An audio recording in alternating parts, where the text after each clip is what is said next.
So the question that we've been putting to our experts when they've had a little bit of time to think about this, who of the British clubs would you say are best placed to do well in this competition this season, Stuart? I still think Manchester United. I think Man City have struggled in the first couple of games. I don't think they're fully prepared for the Champions League yet. Manchester United, although they've had defensive problems right at the beginning of the season, they've got some attacking players, the quartet that they played with on Saturday, but they've also got other players that can come in. They can rotate the front players. They've still got a slight problem in central midfield, but I still think Manchester United, with their experience and their ability, are the best team in England to try and win the Champions League. Obviously, Juventus are going to win it, but if they don't, could a British side go as far as last year? Well, I actually think that Chelsea, they have something special this season that they didn't have last season, which probably means that they won't win it because of that. What is that special thing? It's that creativity. It's the fact that now they actually are not so much of a reactive team, but one that actually take the game to you. They have a technical midfield. They know how to possess the ball, and they've got the right balance now with their defensive midfielders as well as the attacking ones. I think personally they're the best team in England right now, but when it comes to winning the Champions League, you can't get around the experience of Manchester United. Oh, wait a moment. I think we could go to Rick because Manchester United have conceded again. Rick. I mean, it's a great goal, actually, though it pains me to say it. And I think it's Eder. It's absolutely done Carrick down on the touchline. Beautiful bit of skill. They had the camera right close up on it. A beautiful bit of skill. Pulled it back. Allen again. It's 2-0. I mean, we've not started. We've been. I was just, if you were going to come to me before the goal, I was going to say that we look terrible. And it looks like Man United have come from behind to win again, maybe. Rick. Yeah, in front. That is a fantastic delivery from the right. I think it's Nani and Hernandez's movement is unbelievable in the box. Just as he did for the first goal, he's pulled off to the far post and buried the header. I said he looked lively, he looked sharp, and he really does. I mean, it sort of came from nowhere really. We were a little bit patient with the passing. Or maybe it's cleverly, wings across, and it's an absolutely superb ball. Yeah, it is. It's cleverly from deep. And they do put you through the ringer in these Champions League nights at home, don't they? Yeah, absolutely. I was looking at the table then. It's played 3, won 3, 9 points, but it doesn't really tell the story of what's happened so far this season and mirrored last season as well. We got away with it really home to Galatasaray. Could have got caught on the break in that game. Fairly unconvincing having to come from behind against Cluj, and then again tonight 2-0 down. After an awful first half hour, and managed to sort of turn it around through force of will and some quality finishing, Johnny Evans aside, obviously. But we're in a great position, but we're going to have to improve massively if we think we're going to make an impact on the competition. To Shakhtar Donetsk, 2-1 up against Chelsea. Let's go to David Mayer, who's watching that Chelsea game. Yeah, Chelsea are coming forward now a little bit, but the referee has just blown the final whistle. Now, just before he blew the final whistle, Ramirez put in a tackle, and I tell you one thing, he's a lucky boy. It was so late in the game. To me, it was a red card. Referee didn't produce any sort of a card, but it's ended 2-1 Shakhtar Donetsk. Dave, because Celtic have just conceded. Messi's just scored. It's probably the last kick of the game. That's unbelievable. It's utterly heartbreaking. I can't believe that. I can't believe it myself. For the last kick of the game, with a performance like that, it was on par with the Chelsea performance at the Nou Camp last season. They were absolutely fantastic. That's how you go to Barcelona and take something away from it. I'm absolutely gutted. Well, a heartbreak for anyone who's back to back Celtic, or actually taken the drawing run. The drawing running got very, very short, ran about 1-5. But the thing is, Barcelona are 12-1 to win the game, as big as 12-1 was sort of 3 or 4 minutes ago. Now, you would think that's a big price, but usually in a game like that, in the 94th, 93rd minute of added time, you would see teams at 3 or 4 times the price of that. That's why punters will never, ever desert teams like Barcelona, never desert teams like Manchester United, and never desert teams like Real Madrid. You saw Real Madrid come back against Manchester City. You've seen Man United do it today, and you've seen Barcelona do it again. And that is why punters would always back. That's a terrible result for bookmakers, because not before the match, not at the 1-10, not at the 1-12 they were before the match, but in running, Barcelona hitting 12-1 and getting that price sorted. That was when you were seeing the punters put their money down.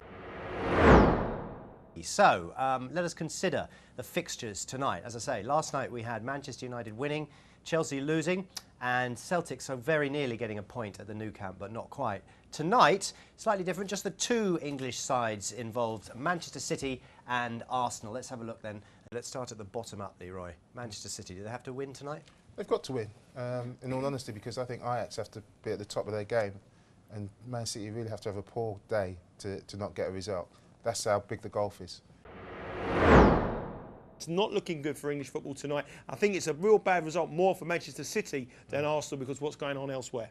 4 out of the 5 British clubs look like losing in the Champions League this week. Manchester United, the only side to have won, and they didn't exactly look that unshaken either. Let's go to Stephen, who's watching the Amsterdam game. This is Ajax 3-1 up against Manchester City. I'm just looking at the body language of the manager, Stephen, and he looks like he's resigned to defeat as well. Well, I think I share his body language. It's just been awful this second half. Apart from the first 5-10 minutes where we started brightly, we had a bit of passion about our play. From their goal, from the corner, we've just looked awful. I mean, you say we're shapeless. I think, you know, we're playing the very old-fashioned 2-1-2-1-4 formation. So we've got all our strikers on the pitch, but we still don't particularly look like scoring, and it's the end of our Champions League hopes for this season.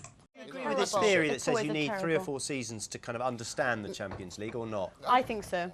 United needed it. All those years ago when they first joined, and they were only allowed 3 or 4 foreigners or whatever it was, and Roy Keane and Schmeichel was dropped. It was just an absolute nightmare in Barcelona. They lost 4-0. But you want to see progress, yeah. And what I'm saying about this Man City performance, there's no progress. No, at worse. All. No. Worse, yeah. Worse. They're just, there's absolutely no cohesion. What's the opposite They don't of progress? understand. Don't know. Lack of progress. Lack of progress, yeah. Opposite thingy. Yeah. We have to look the antonym. Yeah, we will. But there is just a case of it. I do think that, oh God, Arsenal very nearly there. Regress.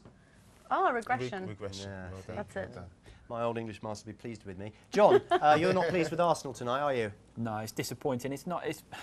I don't mind losing games necessarily all the time, particularly when maybe this game doesn't matter as much as some others that we played.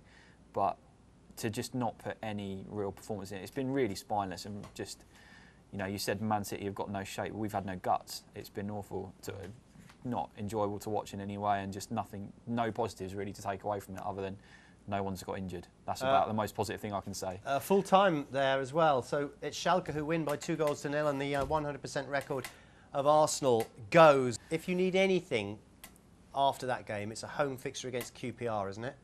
That'll cheer everybody up, hopefully. Maybe we can even get the manager sacked. That'll make everyone happy. So. What? Maybe we can finish him off. Who? Mark Hughes? Yeah, hope so. Why would that make you happy? Oh, it's always nice to be directly responsible for someone getting knocked off.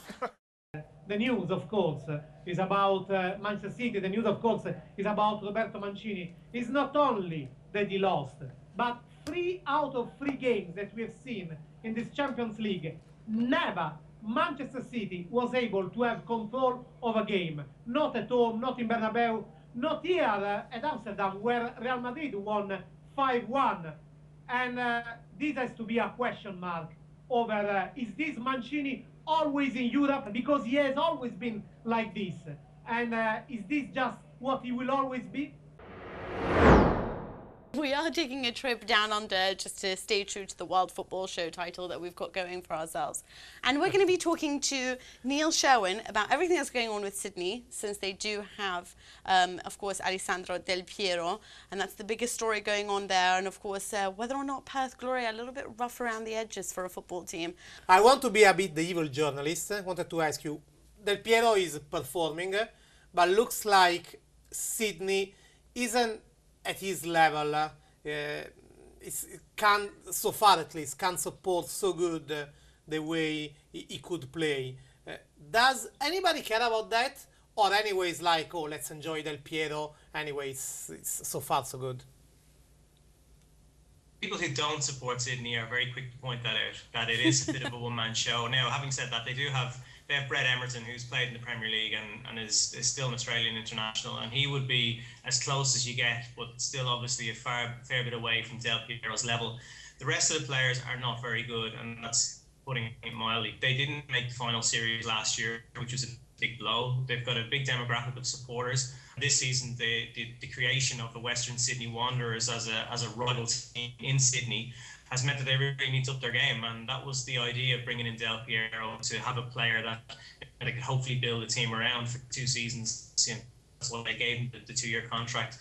But the players they have at the moment are quite limited, and anyone watching their first game of the season against Wellington, I know was shown in Italy, would have been scratching their heads and wondering what Del Piero got himself into, because they were awful, and that's being polite about it. Oh no.